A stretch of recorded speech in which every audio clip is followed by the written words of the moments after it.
Sometimes when we hear about the successes of people close to us, we want to feel happy for them, but we can't help being a little bit jealous or maybe feeling inadequate by comparison. How can we get better at truly celebrating other people's wins?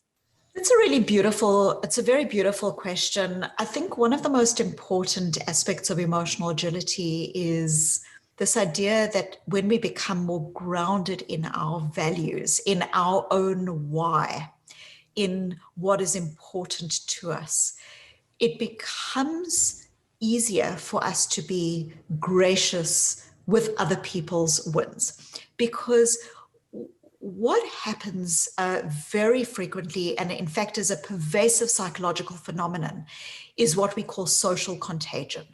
You know, social contagion is this idea that often we pick up emotions from other people and even pick up behaviors.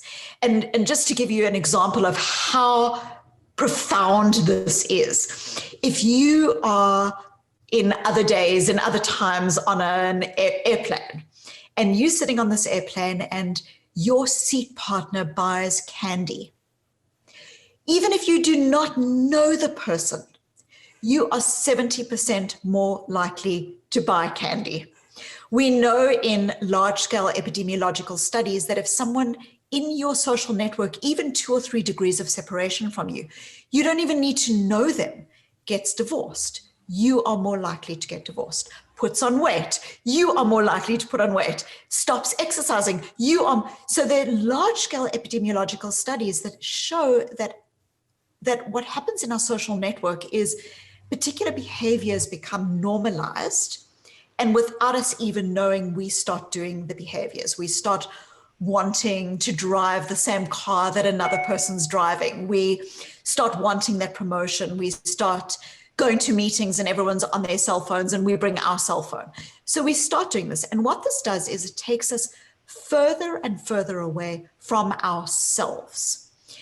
And when we are rudderless in this way, it becomes very easy to look at everything else that's going on in the world and going, this person's doing this and that person's doing that and this person's got this one and why don't I have it?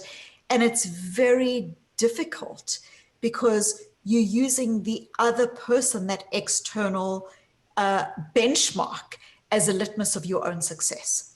And so why values are so important is that you can start connecting with, I think that fairness is important, or I think that real quality time with my family is important, or I think that creativity is important. And when you we know that even spending 10 minutes thinking about what it is that your values are, who you want to be as a leader, who you want to be as a person, literally 10 minutes, what we call values affirmation, protects us from these social contagions.